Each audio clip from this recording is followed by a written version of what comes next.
Hello everyone, good morning. সবাই কেমন আছো? আশা করছি সবাই যে যেখানে আছো সুস্থ আছো, ভালো আছো। তো বন্ধুরা, এখন বাজে সকাল 10টা থেকে আমি আমার ব্লগটা শুরু করলাম। তো তোমরা পুরো ব্লগটা দেখতে থাকো আর আমার সঙ্গে থাকো। আশা করছি তোমাদের অনেক অনেক অনেক ভালো লাগবে। সকালবেলা সমস্ত কাজবাজ সেরে স্নান টান করে চলে আসলাম। আর আমার ব্যালকনিতে একটু আসতেই হবে, সেটা তো তোমরা সবাই জানো। আর স্নান করার পর একটু এই ব্যালকনিতে এসে দাঁড়াতে আমার বেশ ভালো লাগে। তো যাই হোক, এখন যাব ছাদে জামা কাপড়গুলো মেলতে। তো চলো ছাদে যাওয়া যাক।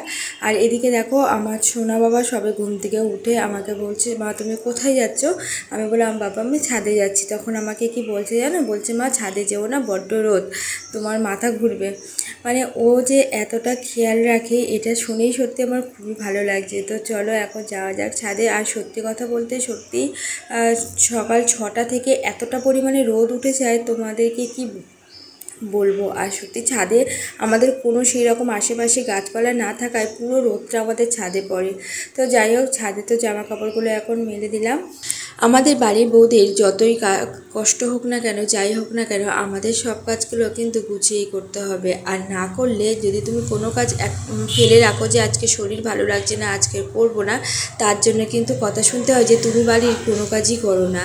তো যাই হোক, আমাদেরকে সব কিছু শরীর খারাপের মধ্যেও সব কিছু কমপ্লিট করে গুছিয়ে রাখতে হবে। আর আমার সত্যি কথা যেটা, আমার যতই শরীর খারাপ থাকুক আর যাই হোক না কেন, আমার কাজ ফেলে রাখলে আমার যেন কেমন লাগে। তাই আমার যতই কষ্ট হোক, আমি কাজগুলোকে কমপ্লিট করে রাখি।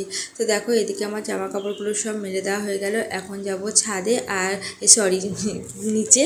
আর নিচে এসে আমি আমার সোনা বাবাকে স্নান টান করিয়ে দিয়েছি। আর তারপরে দেখো, ও বসে বসে ওর ক্রিমগুলো নিয়ে ওর পায়ে নিজে মাখছে। তো আমি এখন ওর ক্রিমগুলো মাখিয়ে দিচ্ছি। আর এই গরমে ও ক্রিম কিন্তু মাখতে চায় না, কারণ চিপচিপ করে বলে একদমই ক্রিম মাখতে চায় না, মুখে তো মাখতেই চায় না। কিন্তু ওর আজকে কি মনে হলো, ও আজকে ক্রিম মাখবে, তো ও নিজে নিজেই মাখছিল, তাই আমি একটু হালকা করেই মাখিয়ে দিলাম।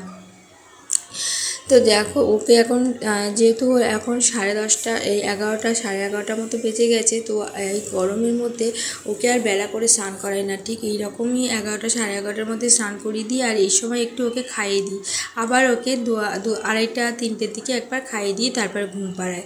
তো এখন যেহেতু ওকে স্নান করিয়ে দিয়েছি, তার জন্য ওকে একটু খাইয়ে দেবো। আর ওকে ভাতই খাওয়াই, দুধ দিই না, কারণ এই স্নান করার পর ও একটু তাও ভাত খায়, কিন্তু স্নান করার আগে ভাত খেতে চায় না, তার জন্যই স্নানটা করিয়ে দিই। ছাতা নিয়ে কি করবে?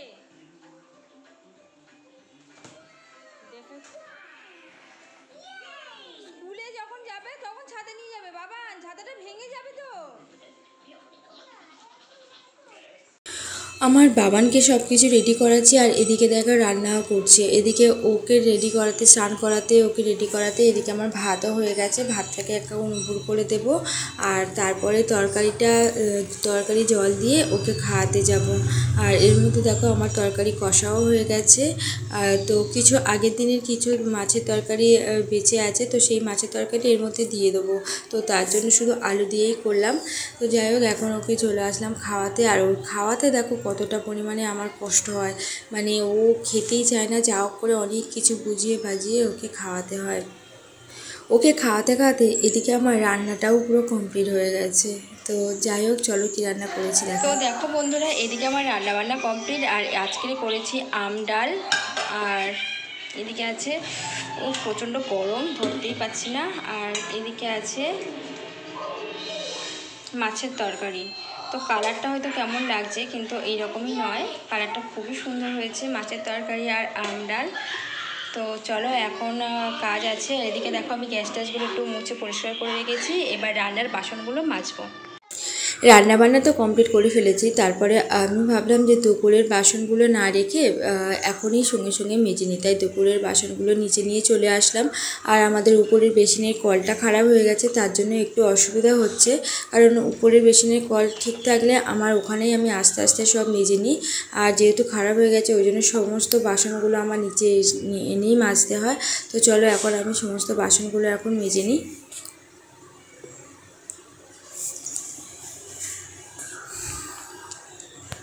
কাজ করে থাকলে যেন কেমন লাগে, মনে হয় যেন কত কাজ রয়েছে কত কাজ রয়েছে, কিন্তু কাজ গুছিয়ে বসলে আর ওই রকম মনে হয় না, বা নিজেরও ভালো লাগে যে বাবা সব কাজ গুছিয়ে বসতে পেরেছি। তো সেই রকম আমি ওই রকম সবসময়ের জন্য চেষ্টা করি কাজগুলোকে গুছিয়ে রেখে তারপরে বসে থাকার। কিন্তু মানে সারাদিন কী বলো তো, এটা করতে ওটা করতে সেটা করতেই সময় চলে যায়, বসে আর কখনোই থাকতে পারি না। তো যাই হোক, এখন তো আমার বাসন মাজা কমপ্লিট হয়ে গেছে, এখন এবার আমি কলতলাটা ভালো করে ধুয়ে দেবো, আর তারপরে চলে যাব আমার বরের জামা আয়রন করতে। ওর জামা প্রত্যেক দিন একটা একটা করে পরে, একটা একটা করেই আমি আয়রন করে নিই, কিন্তু দুদিন ওর কাজে না যাওয়ায় তো জামাগুলো পড়ে আছে, আমিও সেইভাবে আয়রন করা হয়নি, তাই ভাবলাম আজকে সব জামাগুলো আয়রন করে নেব। তো দেখো আয়রন করতে বসে পড়েছি, আর এদিকে আমার সোনা বাবা আমার থেকে দুষ্টুমি করেই যাচ্ছে, ও লাইট নিয়ে আমার মুখে মারছে, ক্যামেরার সামনে মারছে, ওই করে যাচ্ছে। তো যাই হোক, জামাগুলো সব আয়রন করা হয়ে গেল, এবার আমি ওর জায়গা মতো সব কিছু রেখে দেবো। তাহলে কি হয় বলো তো, সব কিছু জায়গা মতো রাখলে ও যখনই বার হবে তখনই এইগুলো মানে হাতের সামনে থাকলে ওকে বার করে দেওয়া যায় তাড়াতাড়ি, তাহলে আর এই প্রবলেমটা হয় না। তো চলো বন্ধুরা, এবার দুপুরবেলা একটু শুয়েছিলাম, তো দুপুরবেলা শোয়ার পর একটু বিছানাটা একটু করে নিচ্ছি, কারণ বিছানা এলোমেলো থাকলে আমার একটুও ভালো লাগে না, তাই বিছানাটা সবসময় চাই, মানে এটাই করি যে পরিপাটি যাতে বিছানাটা থাকে। তো চলো এবারে যাব আমি উপরে ছাদে দিয়ে যা গাছগুলো জল দেব। সকালে এবং বিকেলে দুটো টাইম আমি গাছগুলো জল দিই, কারণ সকালে যদি জল না দিই না, তাহলে দুপুরবেলা বিকেলবেলা এসে দেখবো গাছগুলো পুরো শুকিয়ে গেছে। আর এই দেখো, এই ছোট্ট এই যে কালো টবটা তোমরা দেখতে পাচ্ছ, এটা কিন্তু একটা স্থলপদ্ম গাছ। সকালে জল দেওয়ার পরেও দেখো কি অবস্থা, কারণ এটা ছোট একটা প্লাস্টিকের টবের মধ্যে রয়েছে, তো ওই জন্য জলও ধরে রাখতে পারছে না, আর তাড়াতাড়ি গাছগুলো যেন শুকিয়ে যাচ্ছে। আর এইদিকে দেখো, এই গাছগুলো মাত্র আমার 6 মাস থেকে 7 মাস বয়স, তাতেই দেখো কত সুন্দর ফুল এসে গেছে। আমি ভাবতেই পারিনি যে এত তাড়াতাড়ি এই গাছগুলো আমার এত উপহার দেবে।